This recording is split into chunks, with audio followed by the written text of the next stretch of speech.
로보택시가 사실 상용화 일정이 계속 지연되기도 했고 또 머스크의 정치적인 이슈까지 리스크까지 계속 겹치면서 위태로운 모습을 많이 보였지만 그래도 상용화에 나서면서 이 시장에 드디어 모습을 내놓으면서 주가가 8% 넘게 오르면서 마감하는 모습을 보였습니다. 약 10대가량의 차량이 시범적으로 도입이 됐고요. 요금은 이제 한국 원화로 6,000원 정도. 그러니까 이게 제가 생각했던 첫 고정 요금보다는 조금 싸게 저렴하게 네. 시작을 한 느낌이더라고요. 네네네. 일단은 뭐 인플루언서들을 대상으로 좀 음. 이 탑승을 시승을 진행을 하고 있지만요. 아직은 제한된 구역에서만 운행이 되고 있고 완전 무인 자율화는 아니기 때문에 옆에 또 직원이 네, 탑승을 했다 탑승하면서 하더라고요. 그쵸? 동행하면서 일단은 음. 시승을 하고 있다고 합니다. 뭐 아직까지는 안전요원이 함께 탑승하는 어떻게 음. 보면 유인 그쵸. 로보택시지만 일단은 완전 무인 자율 주행의 전초 단계라는 데서는 의미가 좀 큰 부분이죠. 머스크는 이에 대해서 주가도 오르락기 때문에 출시 성공을 기념하면서 자신의 SNS에 기념하는 말들을 올렸습니다. 하지만 블룸버그에 따르면요, 이날 첫 시승에서는 일부 문제가 좀 발생이 됐다고 보도를 했습니다. 음. 사고는 없었지만 이 로보택시가 일부 과속하는 모습도 보였고요. 또 차선을 잘못 진입하는 모습까지 나오면서 이 교통안전국이 안정성을 확인하라는 의견을 제시했다고 합니다. 하지만 테슬라는 이제 이러한 답변을 줄 때 경쟁사에게 어떤 힌트가 될 수 있는 발언들이 섞여 있을 수 있다면서 음. 좀 답변을 삼가하는 모습을 보이기도 했고요. 그러니까 이게 저는 제일 궁금한 부분이 이런 것 같아요. 예를 들어서 사람이 운전하는 택시가 사고율이 높을까? 아니면 로봇 택시가 자율주행을 해서 사고율이 높을까라고 생각을 했을 때 제가 생각했을 때 여기에서 나온 뭐 운영 첫날부터 차선을 잘못 진입했다라든지 아니면 뭐 황색선을 음. 침범했다라든지 이런 부분에 있어서 '사람보다는 그래도 낫지 않을까.'라는 생각이 들긴 하는데 아무튼 그래도 생각보다는 굉장히 정밀하게 운전을 한다라는 거고 또 뭐 레이더 없이 카메라 신경으로만 운행이 된다고 하는 게 되게 의외더라고요. 네, 맞습니다. 또 그 카메라 센서 부분이 네. 이 웨이모와 음. 차별점이 되는 부분이기도 한데요. 오. 이를 바라보는 또 시장의 입장이 또 다르기도 합니다. 마지막 부분에 제가 이 부분에 대한 설명을 드릴 텐데 일단은 애널리스트의 시각부터 한번 살펴보겠습니다.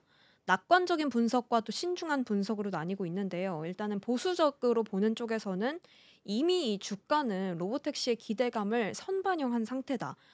주가가 지금 많이 과열되어 있다. 그리고 정치적인 리스크로 인해서 브랜드 이미지가 위태롭다. 언제 또 머스크가 또 정치적인 이슈로 논란이 나올지도 모르기 때문에 주가가 굉장히 위태로운 상태다. 라면서 하향 조정하는 입장이 있고요.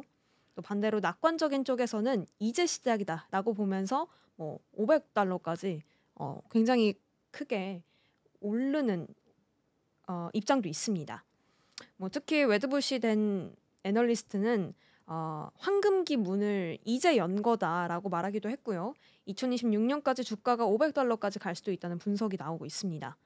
그리고 또 일각에서는 뭐 이 로보택시가 그리고 테슬라가 단순한 어떤 차량 판매 회사가 아닌 이 플랫폼 비즈니스로의 대전환이 시작됐다라는 메시지를 내놓으면서 똑같이 상향 조정하는 모습도 보이기도 했었죠.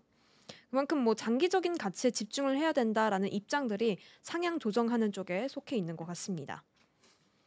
자, 그렇다면 제가 아까 말씀을 드린다고 했던 이 테슬라의 가장 큰 경쟁자도 한번 살펴보겠습니다. 바로 구글 자회사인 웨이모죠.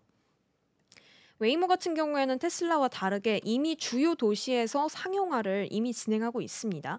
매주 25만 건 이상의 탑승이 이루어지고 있고 주행 지역도 점점 넓혀지고 있는데요.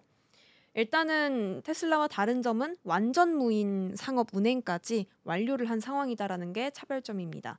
그래서 테슬라가 사실 어떻게 보면 일각에서는 느리다라는 입장들이 더 음. 많이 나오고 있기도 하죠. 테슬라와 웨이모의 차이점이 뭐냐라고 했을 때는 일단은 웨이모 같은 경우에는 다양한 센서를 조합해서 매우 정밀한 주행을 구현하고 있습니다. 그래서 안전성 측면에서는 시장에서 가장 높은 평가를 받고 있고요. 하지만 테슬라는 카메라 기반 비전 AI 기술로만 구현을 하고 있기 때문에 안전성은 좀 떨어집니다. 그래서 음. 이 첫날 같은 이슈들이 좀 발생하지 않았나 싶어요. 음. 하지만 이제 안전성은 떨어지지만 장기적으로 봤을 때는 범용성은 크다라고 좀 바라보고 있죠. 그래서 뭐 이제 웨이모는 느리지만 뭐 신중하고 음. 뭐 테슬라는 빠르지만 실험적이다. 이런 평가가 나오고 있다고 합니다. 이렇게 애널리스트의 시각과 일단 자율주행의 첫 시작일 그리고 웨이모와의 차별점까지 좀 이야기를 드려봤는데요. 그럼 이런 상황에서 투자자는 과연 어떤 포인트를 짚어봐야 될까라고 했을 때는 일단은 지금 단기 주가 모멘텀은 한번 반영이 된 상태죠. 네. 출시에 상용화에 성공을 했기 때문에. 하지만 이후에는 좀 차익 실현이 나올 가능성도 좀 고려를 해봐야 될 것 같고요. 장기적으로는 좀 봤을 때는 차량 판매가 아니라 이제 서비스 매출로 좀 넘어가는 구조 변화가 핵심으로 보이고 웨이모와의 기술 경쟁도 여전히 중요한 변수로 작용을 할 것 같습니다. 아무래도 또 그리고 규제 환경도 많이 영향을 주겠죠. 사실 이 텍사스 같은 경우에는 자율주행 차량에 있어서는 굉장히 관대한 주였거든요.